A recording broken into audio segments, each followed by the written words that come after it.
بسم اللہ الرحمن الرحیم۔ السلام علیکم۔ اسلامی اور روحانی واقعات کے لیے چینل کو سبسکرائب کریں۔ دو دوست اکٹھے بیٹھ کر کھانا کھانے لگے۔ ایک کے پاس 5 روٹیاں تھیں اور دوسرے کے پاس 3 روٹیاں تھیں۔ اسی اثناء میں وہاں سے ایک شخص گزرا۔ اس شخص نے دونوں سے دعا سلام لی۔ انہوں نے اس شخص کو بھی کھانے کی دعوت دی۔ وہ شخص بھی ان کے ساتھ شریک طعام ہو گیا۔ تینوں نے مل کر وہ 8 روٹیاں کھائیں۔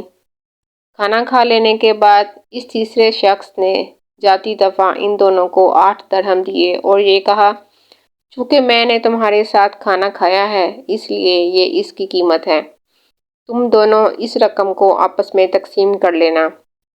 وہ شخص تو یہ بات کہہ کر چلا گیا، لیکن ان دونوں میں رقم کی تقسیم کے معاملے پر جھگڑا ہو گیا۔ 5 روٹیوں والے کا کہنا تھا کہ چونکہ 5 روٹیاں میری تھیں اس لیے 5 درہم کا حقدار میں ہوں۔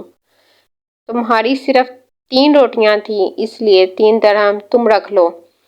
3 روٹیوں والوں کو یہ فیصلہ منظور نہ تھا۔ اس کا یہ کہنا تھا کہ معاملہ روٹیوں کی تعداد کا نہیں ہے، رقم ہم دونوں میں برابر تقسیم ہونی چاہیے۔ معاملہ بڑھ گیا، چنانچہ وہ دونوں اپنا مقدمہ لے کر حضرت علی رضی اللہ عنہ کے در اقدس پر حاضر ہو گئے۔ حضرت علی رضی اللہ عنہ نے بڑی توجہ کے ساتھ ان دونوں کا مقدمہ سنا اور پھر اس شخص سے جس کی 3 روٹیاں تھیں فرمایا، جو کچھ تمہارا ساتھی کہتا ہے وہ ٹھیک ہے، اس کی بات کو قبول کر لو، کیونکہ اس کی روٹیاں زیادہ تھیں اس لیے تم اپنے حصہ کے 3 درہم لے لو۔ 3 روٹیوں والے شخص نے یہ سن کر کہا، میں اس غیر منصفانہ فیصلے کو قبول نہیں کرتا۔ اس پر حضرت علی رضی اللہ عنہ نے فرمایا، یہ فیصلہ تمہارے حق میں غیر منصفانہ نہیں ہے، ورنہ اگر میں فیصلہ کروں تو تم کو صرف 1 درہم ملے گا اور تمہارے ساتھی کو 7 درہم ملیں گے۔ یہ سن کر وہ شخص بڑا حیران ہوا اور بولا، سبحان اللہ، یہ کیا بات ہوئی؟ ذرا مجھے بھی تو سمجھائیں کہ وہ کس طرح؟ حضرت علی رضی اللہ عنہ نے فرمایا، تم 3 آدمیوں نے 8 روٹیوں کے کل 24 ٹکڑے کھائے ہیں، لیکن یہ نہیں کہا جا سکتا کہ کس نے زیادہ کھائے اور کس نے کم کھائے، اس لیے اپنی روٹیوں کے برابر حصے کر لو۔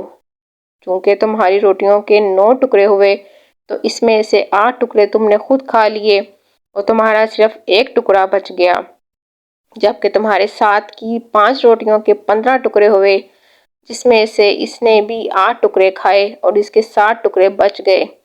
اس طرح مہمان نے تمہاری روٹیوں میں سے بچا ہوا صرف 1 ٹکڑا کھایا اور تمہارے ساتھی کی روٹیوں کے 7 ٹکڑے کھائے، اس لیے تم 1 ٹکڑے کے بدلے میں صرف 1 درہم کے حقدار ہوئے اور تمہارا ساتھی 7 ٹکڑوں کے عوض میں 7 درہم کا حقدار ہوا۔ حضرت علی رضی اللہ عنہ کے تفصیلی فیصلے کو سن کر وہ دونوں اش اش کر اٹھے اور 3 روٹیوں والے نے حضرت علی رضی اللہ عنہ کے منصفانہ فیصلے کو قبول کر لیا۔ ویڈیو اچھی لگے تو اس کو لائک کریں، چینل کو سبسکرائب کریں۔ شکریہ۔